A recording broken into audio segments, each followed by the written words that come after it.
কাশ্মীর নামটাই একটা আবেগ। শ্রীনগরের ডাল লেক, গুলমার্গের তুষার আর পাহাড়ের কোলে বসে কাওয়াই চুমুক। ট্রাভেল এজেন্সির পোস্টার থেকে শুরু করে নব দম্পতির হানিমুন প্ল্যান, সব মিলিয়ে কাশ্মীর যেন একটা স্বপ্ন। কিন্তু আজ সেই স্বপ্নে বুলেটের আওয়াজ, সেই স্বপ্ন আজ রক্তাক্ত। পুলওয়ামার ক্ষত শুকোনোর আগেই আবার কি ভাবছেন? আপনার হোটেল বুকড, গাড়ি বুকড, কিন্তু ভেবে দেখুন তো আপনার সেফটি কি বুকড? 22 এপ্রিল 2025 জম্মু কাশ্মীরের পেহেলগাঁও অঞ্চলের জনপ্রিয় পর্যটন কেন্দ্র বৈশরণ উপত্যকায় 4 জন অস্ত্রধারী জঙ্গি হঠাৎ করেই গুলি চালায় পর্যটকদের ওপর। এই হামলায় একজন নেপালি পর্যটক ও 25 জন ভারতীয় নিহত ও 17 জন আহত হয়েছেন। মুহূর্তের মধ্যেই সব শেষ। থেমে গেছে কত রোম্যান্স, থেমে গেছে কত সেলফির হাসি। একদিকে পাহাড়, আরেকদিকে রক্তে ভেজা পথ। কাশ্মীর যেন হঠাৎ করেই ফিরে গিয়েছে 90 দশকের আতঙ্কিত স্মৃতিতে। নিহত 25 জন ভারতীয় এবং 1 জন নেপালি পর্যটকের ছায়া যেন এখন ঘুরে বেড়াচ্ছে ট্যুরিস্ট বুকিং পোর্টালেও। বৈশরণ, যাকে বলা হয় মিনি সুইজারল্যান্ড, আর আজ গ্ল্যামার হারিয়ে হয়ে উঠেছে রণক্ষেত্র।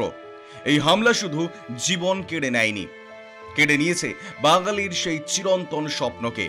এবার গরমে কাশ্মীর বেড়াতে যাব। আসলে কাশ্মীরের অর্থনীতির প্রধান স্তম্ভই হলো ট্যুরিজম। কাশ্মীর শুধু একটা ভৌগোলিক জায়গা নয়, এটা ভারতের ট্যুরিজম ইকোনমির এক নিঃশব্দ পাওয়ার হাউস।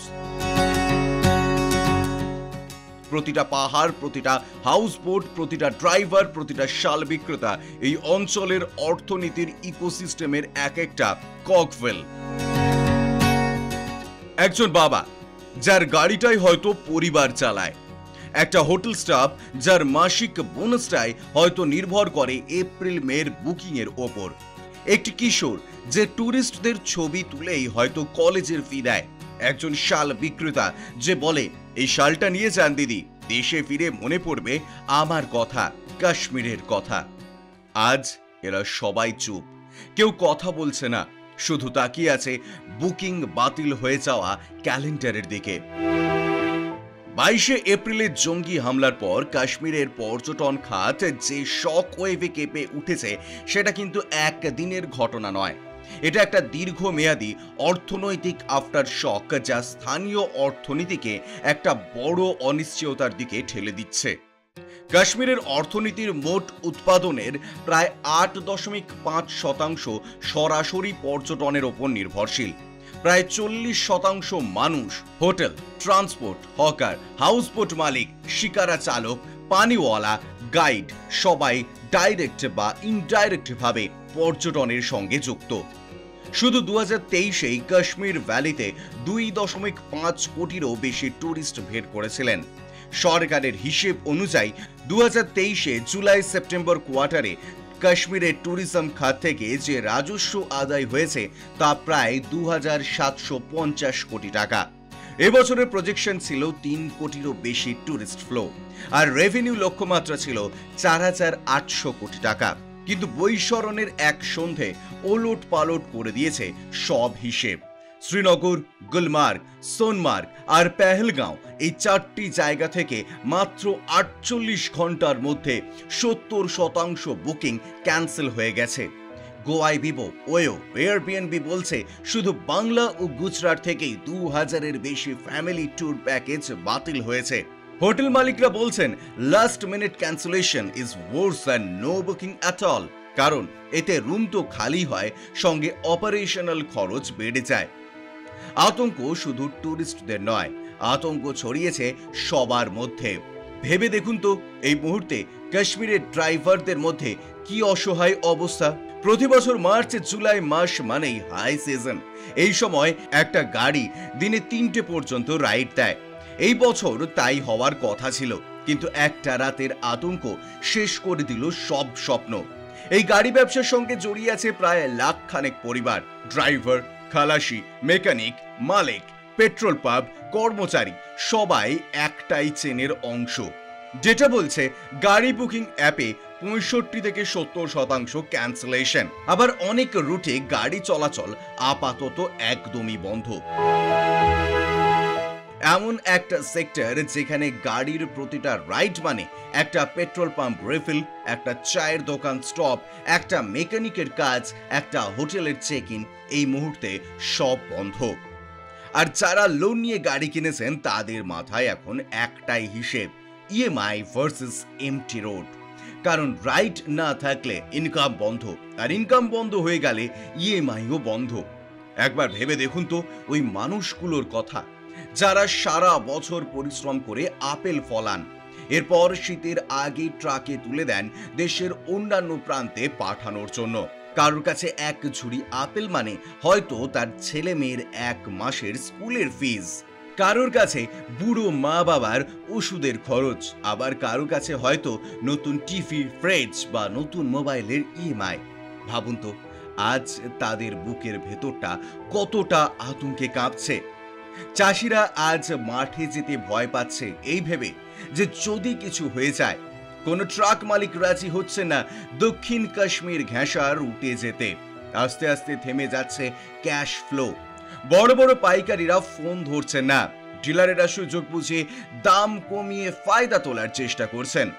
একটা 8,000 কোটি টাকার ইন্ডাস্ট্রি আজ থমকে গেছে।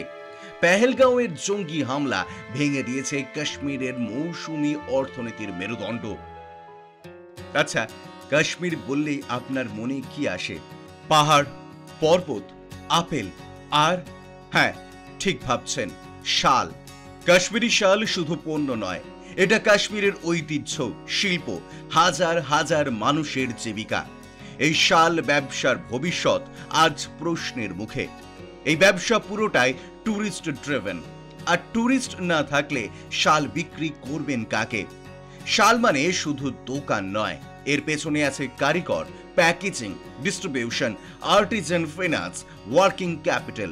আর এই আতঙ্ক যদি আরো ছড়ায় তাহলে এই পুরো চেনটাই ভেঙে পড়বে। এই মুহূর্তে যারা মুখ শুকিয়ে দোকানে বসে আছেন তাদের একটাই দুশ্চিন্তা, এই মৌসুমের ইনভেন্টরি যদি না বিক্রি হয় তাহলে সামনের বছরটা চলবে কি করে? কারণ এই ব্যবসার ওয়ার্কিং ক্যাপিটাল ঘুরিয়ে দিতে না পারলে পরের বছরের ডিজাইন, উইভিং, রঙের সংস্থানই হবে না। কাশ্মীরের লোকাল ইকোনমি এই মুহূর্তে দাঁড়িয়ে আছে একটা শূন্যের ওপর। মাত্র 2 দিনে বদলে গেছে অনেক কিছু। যেখানে এখন ট্যুরিস্ট ভরে থাকার কথা ছিল সেখানে আজ ডাল লেকের পাশে শূন্য চোখে তাকিয়ে আছে গাইড, পনিওয়ালা, শিকারা চালক ও হাউস বোট মালিকরা। সিজন শুরু হতে না হতেই ক্যান্সেল হচ্ছে বুকিং। আতঙ্ক এতটাই ছড়িয়ে পড়েছে যে এখন শুধু এই মরশুম নিয়ে নয়, পরের বছর নিয়েও সন্দিহান। কিচ্ছু হবে না, এই আশ্বাস আর কাজ করছে না। কারণ সবাই দেখেছে কিছু হচ্ছে, ভয়ঙ্কর কিছু। কাশ্মীরের লোকাল ইকোনমি এখন একসাথে 2 বিপদে। একদিকে ব্যবসার ভয়, অন্যদিকে মৃত্যু ভয়। 2 মিলিয়ে যেন এক শ্বাসরোধকর অবস্থা। কাশ্মীর আজ শুধু নিরাপত্তাহীন নয়, কাশ্মীর আজ আয়হীন, ভরসাহীন। জঙ্গিদের গুলি থমকে দিয়েছে একটা পুরো অর্থনীতিকে। তাহলে এর ভবিষ্যৎ কি? আবার কি কেউ সাহস করে পরিবার নিয়ে সামার ভ্যাকেশনে কাশ্মীরে যাওয়ার? আবার কি গাইডের হাতে ধরা পড়বে পর্যটকদের ক্যামেরা? আবার কি ডাল লেকের হাউস বোটগুলো বুক হবে রাত্রি যাপনের জন্য? আর সেই নতুন কাপলগুলো যারা তাজা প্রেমের উচ্ছ্বাসে ইনস্টাগ্রাম রিল বানাতো গুলমার্গের তুষারে দাঁড়িয়ে, তারা কি আবার সাহস দেখাবে? আবার কবে মানুষ ঝিলামের ধারে দাঁড়িয়ে চিৎকার করে বলবে আমির খসরুর সেই বিখ্যাত লাইন, अगर फिरदौस বার রুয়ে জমি আস্ত, হামি আস্ত ও হামি আস্ত ও হামি আস্ত। জানি না। নিরাপত্তা ব্যবস্থা, প্রশাসনিক নজরদারি এবং আন্তর্জাতিক পর্যটন স্ট্র্যাটেজি সব একসঙ্গে না ভাবলে শুধু পাহাড় আর বরফের সৌন্দর্য দিয়ে কাশ্মীরের ভবিষ্যৎকে বাঁচানো যাবে না। এই মুহূর্তে সব থেকে বেশি প্রয়োজন আস্থা ফেরানো। আস্থা ফেরাতে হবে বিনিয়োগকারীদের, আস্থা ফেরাতে হবে পর্যটকের, আস্থা ফেরাতে হবে সেই সব লোকাল মানুষগুলোর যারা এই আতঙ্কের মধ্যেও আগামী কালের স্বপ্ন দেখছে। আর এটাই বিজনেস প্রাইম নিউজ। এখানে আমরা আতঙ্কের নিচে চাপা পড়ে যাওয়া অর্থনীতির না বলা গল্প বলি। দেখতে থাকুন বিজনেস প্রাইম নিউজ। জীবন হোক অর্থবহ।